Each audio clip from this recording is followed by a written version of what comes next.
It's college basketball fans' favorite month, March Madness, where 68 of college basketball's best meet to decide one champion. Welcome to the first installment of All Sports Talk Now. I'm Shane Smith alongside James Fusco and Bennett Rhodes. Our fourth member, Rashad Christian, unfortunately could not join us today, but he will be here for future episodes.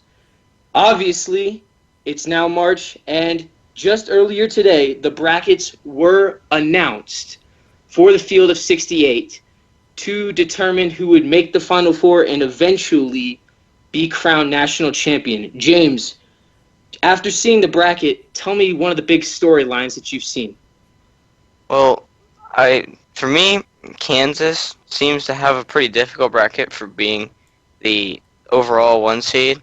Like, they have teams like Miami. Villanova is not that great in the tournament team, but this year I feel like they have a good chance at being a standout team for probably the first few rounds, maybe giving Kansas a good fight in this Elite 8 or Sweet 16, whichever they fight in. I see UConn, who's coming on strong right now. If they win, they'll probably play Kansas in the second round. Teams like that make Kansas seem like they have a tougher bracket. And then Syracuse getting an outright bid over a team like Monmouth, who seems to have been playing better at the time. And Wichita State being in one of the last four in, because they are in one of the playing games against a team of Vanderbilt, which doesn't seem to be a matchup to their caliber team in this type of the season. Ben, what do you think? For me, I think for me the big standout is that Vanderbilt getting in, and maybe I think there's a couple other candidates that maybe seem better fit there. I think Vanderbilt will be interesting, them playing Wichita State, but I do think Monmouth kind of got knocked out when they shouldn't have. I'm not going to really talk about that. I'm really interested in this Wichita State Vanderbilt matchup. I think it'll be a very interesting playing game. Because, you have Wichita State, a team. They were pretty good RPI, 48, but not in a great conference. And then you have Vanderbilt, who was not as high in RPI, but obviously coming up against, tougher opponents. I think it'll be interesting to see two teams from two different perspectives, but in the same scenario, and being that kind of one of those last four-in teams. It's always interesting to see how good those teams fare in the bracket. So what do you think, Shane? It's also worth noting here the final one seed, as they put Oregon out west, when most thought that it would be Michigan State taking that final one seed. Obviously, Michigan State coming off the Big 10 tourney title against Purdue, and Oregon did win the Pac-12, and a lot of people thought Michigan State, but Oregon seemed to have built a better resume in the eyes of the committee, so they were able to snag that final one seed. And now we will get into the matchups here. Obviously, four regions, and in today's episode, we'll knock out the South region and the West region, so the left side of the bracket, and let's just start right off on it. The number one seed, Kansas, versus Austin Peay. I think I know what you guys are going to say the result of this game will be, but what do you guys think? Any shockers here? Nah, Not a chance. No. Kansas. Keep too it good of a simple team. here. There's no doubt. Kansas is. I don't see them falling in this game. Yes, definitely Kansas a heavy favorite. And then we get into the always interesting 8-9 matchup. You see a Colorado team kind of flown under the radar in the Pac-12, but build a solid resume, and then a UConn team that was. Hello? Excuse me, UConn was thought to once be on the bubble, and now here they are winning the AAC championship, and now facing off against Colorado. So what do you guys think in this matchup? Colorado and Connecticut are very similar teams, but with the way Connecticut's playing right now, I just don't think Colorado has a very good way to match up with them, because Connecticut has a lot of momentum, and Connecticut just seems to be playing at a higher level than a lot of the other teams in the region as well. including higher seeds. So I think that it shouldn't be a problem for them to beat Colorado. Yeah, I'm going with UConn on this one too. The momentum, as James said, that's going to be very crucial because when you get down the stretch in these situations in the tournament, whether it's your conference tournament or the national championship, it's any sort of momentum down the stretch is really crucial, and I think UConn carries their momentum and gets through this one of these always interesting 8-9 matchups. Yes, and Kevin Ollie, he always seems to underachieve in the regular season, but when it turns March, he turns on the Jets, and UConn always among the elite. So now we get into these the 5-12 and the 4-13 matchup, and we start off with Maryland versus San Diego State. Now my take on this is Maryland, one of the most talented teams in the country. Have some good experience with Jake Layman and Rashid Suleiman, and they've sort of come on late, but they just have kind of failed to gel as a unit. That being said, I don't see South Dakota State jumping in here and upsetting Maryland. So, what's your guys' take? I like Maryland. Ultimately, I think I agree with you in the fact that this Maryland team has not worked great together. But in a game like this, a 5 versus 12 matchup, I think the talent ultimately prevails, and I think that Maryland has the better talent, a good lineup.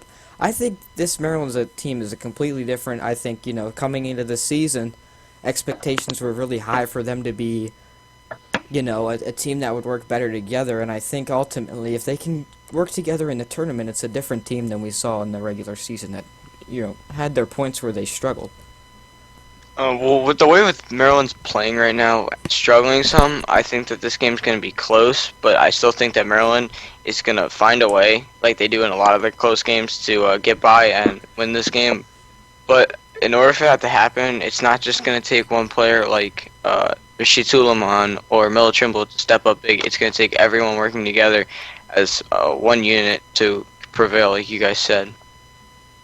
So now on to the 4-13 matchup. We have Cal versus Hawaii. Now, a lot of people are familiar with Cal, obviously led by Ivan Rabb and Jalen Brown, two talented freshmen, but not many people know a lot about Hawaii. Not many people on the East Coast can stay up to watch their games, but they've put together a solid season, winning the Big West Conference. And here they are playing Cal, and regardless of Hawaii's successes this year, I don't think that they can just trump the talent of Cal. So I also have Cal escaping the upset and moving on. Yeah, I'm going to have to agree with you on this one. I think Hawaii was very impressive, what they were able to do. They kept winning games and games. But ultimately, again, this is one where Cal is a team similar to Maryland, where I think there's a lot of good players, but they're not reaching their full potential as a team. But again, I think the talent they have, whether or not it's working together, whether the machine is really, whether they're able to get together as a team, I think they still win this game based on the individual talent, the size difference ultimately, the talent difference. I think that's going to get Cal through. I agree that Cal is going to get through, but this could be one of those games that it could come down the wire where Hawaii could be a team that could pull off the upset. Just because if you look back at their schedule in the non-conference games that they played against pretty good teams, they won a couple, and then when they played when Oklahoma was third in the country, they only lost by 3 points to a team when they were at their peak. And I just think that if everything works well for Hawaii, that they could pull off the upset, especially if California doesn't, work together that well, like they haven't been recently. Even though the California team's really talented, I think if they don't work as a unit, they'll lose this one. But I still see them prevailing and moving on to play Maryland.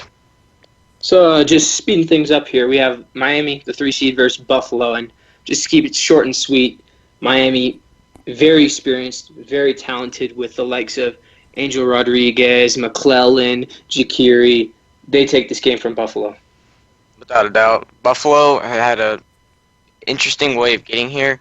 Back-to-back runs for the team, getting into the conference championship and winning the conference tournament, getting the NCAA bracket, but I just don't think that they have the skill or the ability to beat Miami in this matchup. Or not, yeah, Miami. Yeah, I agree. Miami, this one, I think Buffalo is a team that is one of those teams. It's one of those classic brackets in areas where when you just have a more talented, experienced team, it's the down the stretch. They have better stamina. They have the ability to control the game better down the stretch, and I think this is one that Miami takes pretty easily. So now we have the 6 versus 11 matchup, and that 11 matchup, including the ever so popular play-in game with Vanderbilt and Wichita State. And I'm not going to get too deep into the play-in game, but I do have Wichita State winning, setting up a Arizona versus Wichita State matchup. You got Arizona led by their big man, Caleb Tarczewski, going up against Wichita State, who obviously led by 2 senior leaders who know what it's like to make runs in the tournament.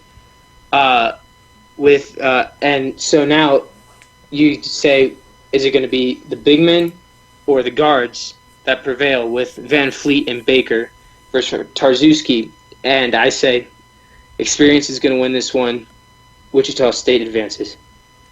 I agree with you on this one. I think Wichita State just has a better team with the way that they work together. And I just honestly, I don't think that Vanderbilt has played that well. And I don't think that they're going to earn their spot. And so Wichita State's going to beat Vanderbilt.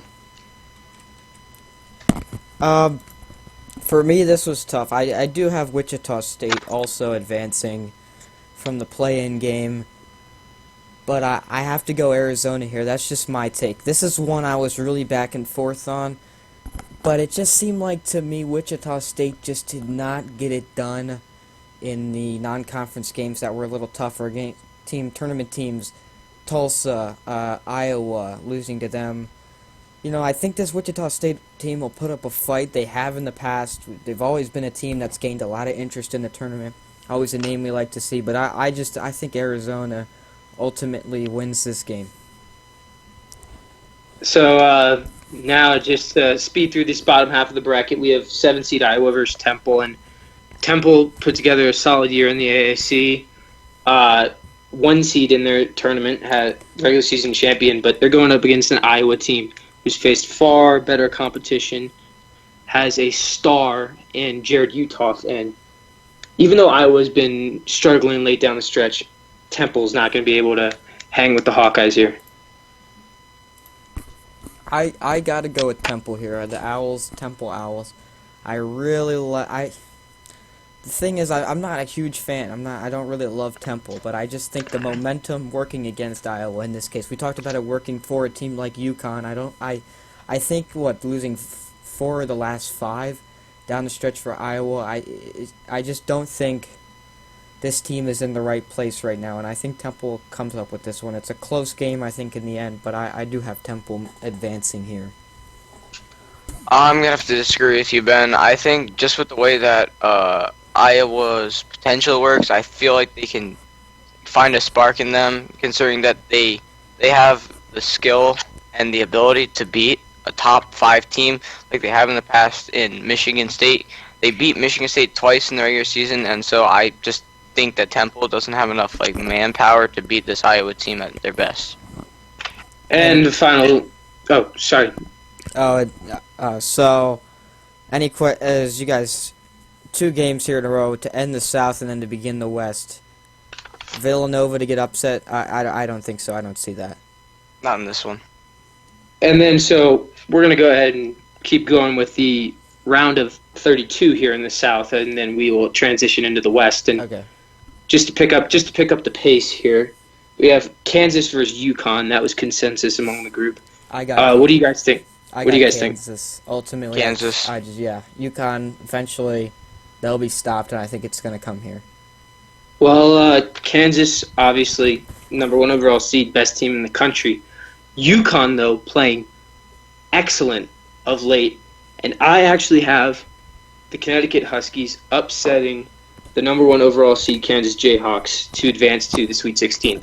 I can see that, with the momentum. But I do think Kansas I think there's a lot of potential for close games with the way this season's been. Talking about all these top teams being upset, you know what I mean? And this, I think, this is a potential, but I think Kansas does move on here. And then, oh, sorry. I just think UConn, they don't have like the exact scoring ability to compete with how Kansas scores and plays defense together. I just think Kansas moves on in this one as well. So now we have the 4 versus 5 matchup. Teams that we were comparing earlier as teams loaded with talent, but failed to gel as a unit as the year progressed. Maryland and California. Personally here, I have Maryland advancing just because of experience. Both teams high in talent, but Maryland obviously with a lot more experience, so I have them advancing. I agree with you here. I think this Maryland team is very strong, and I do think in a game against Cal in the tournament, I think we could see them ultimately be the team that works better together again, as Shane talked about. You have the experience, Suleiman, Lehman, and then even Melo Trimble has been to the tournament before. They got to really come together and be able to step up, because I do think this is a team with a lot of potential, and I do think they advance against Cal. I think the first 2 rounds, though, for Maryland, they'll be good games against South Dakota State and Cal. I'm gonna have to disagree with you unless, Maryland has a good team and they have a lot of potential, but they're just not gelling right now. But even though neither is Cal, but I think Maryland I just don't see them getting through this one with how they're playing against the teams. But just looking at their statistics, both of them are like neck and neck with RPI, and then they give up about the same amount of points per game, and they score almost exactly the same points per game. So I think it'll be a really close game, but I still see Cal prevailing just by a slight margin. So now it's our first time in the range where we have disagreed on teams making it to the round of 32, and obviously we won't have time to go through in-depth analysis of all these games, but we'll just give quick picks. James, you and I both had Wichita State advancing to play Miami, and Bennett, you had, I believe, Arizona going to face Miami. So, just short and sweet, Wichita State, I don't think they can hang with the talent of Miami. Miami wins. I think Wichita State, if they get everything going, it'll be a close game, but I just don't think that they have enough big men that can handle how Miami plays. To continue the disagreeing here, I actually picked Arizona to win this game. And the only reason I picked them is just because this team, to me, Arizona is just, they're a tournament team to me. They always seem to get in tournament, and whether or not they're the high seed like they have been in the past, I think this is a team with the leadership and talent to be able to win this game. So I have them moving on, but I can definitely see your case. I think whether it's Wichita State or Arizona, it's a tough opponent in Miami. So I can see where you're coming from, but I have Arizona ultimately moving on to the Sweet 16. And finally, in the South bracket, in the round of 32, we all three of us had Villanova, but there was some disagreement on whether Iowa or Temple would advance. I did have Iowa advancing, but Nova, good talent, experience, led by a strong coach in Jay Wright. They beat the Hawkeyes in advance to the Sweet 16. I had Temple here. I like the Philadelphia matchup, Villanova-Temple, but I don't think there's much of an argument in the end. I think Villanova is the team that's just better fit for this matchup, and I think they get on pretty easily, I think, in this one. Whether it's Iowa or Temple, I had Temple, but I do think Villanova handles this game pretty nicely, either way. I think that Iowa is going to advance to the round of 32 by beating Temple, but then once they play against Villanova, I feel like Iowa, if they get everything going, they have the skill to beat Villanova, and Villanova has consistently failed to produce wins in the tournament in the past few years, and I see them as as an upset game, and I see Iowa moving on to play Miami in the Sweet 16. And you touched on it, Villanova has not made it out of the first weekend since 2009. So, again, getting more towards disagreement here in this Sweet 16. No analysis here. Let's just go through the picks. I had UConn versus Maryland. UConn advances. I had Maryland. I just think if anyone's going to take down Kansas, I think it's Cal or Maryland because of the talent. Just so much better there. Again, it depends on how the teams work. I have Kansas Cal playing in the Sweet 16, but I have Kansas winning by a fair margin just because of how well their defense plays.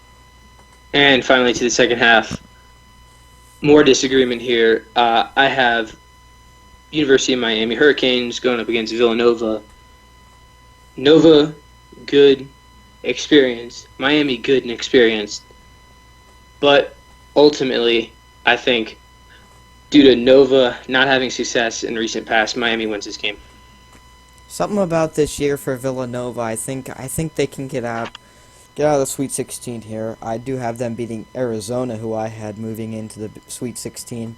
And I think Villanova can turn things around, even though, as you talk about, since 2009, haven't been a great tournament team. I think they can get on here. So that's my take on Villanova's Elite Eight.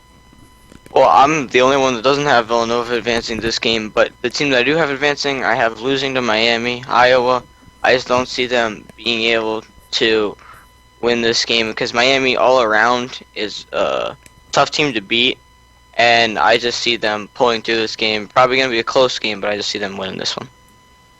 So now, finally, we've reached the Elite Eight to see who can, represent in the Final Four out of the South region.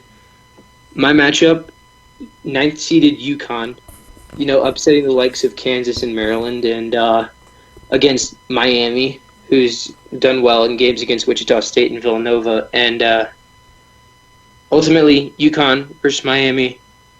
Again, the experience plays a factor. Miami able to beat UConn and advance to a Final Four. For me, Villanova and Maryland. I picked this matchup because it's very intriguing to me. Two different teams in the sense I think Villanova is a team that works good together, but I think Maryland's a team that has a lot of individual talent. I do pick Villanova again. I think this is the year they played very good, and I think they can be a better tournament team than they have been in the past. I think this is very interesting. The South bracket though, there's a lot of good teams, but I think ultimately Villanova comes out, which they haven't done in a while, like we were talking about. I'm going to have to go with Kansas winning the Miami-Kansas matchup just because of how Kansas has the all-around ability to score and play defense all at the same time. Like, the way that they mend together and, the senior leadership they have on that team, I just don't see anyone beating them in this bracket. So there you have it for the South Regional. For those advancing to the Final Four, I chose Miami, Bennett chose Villanova, and James chose Kansas, the 1, 2, and 3 seeds in this bracket. So that'll do it for the South. Next up is the West Regional, headlined by the Oregon Ducks. Coming up next.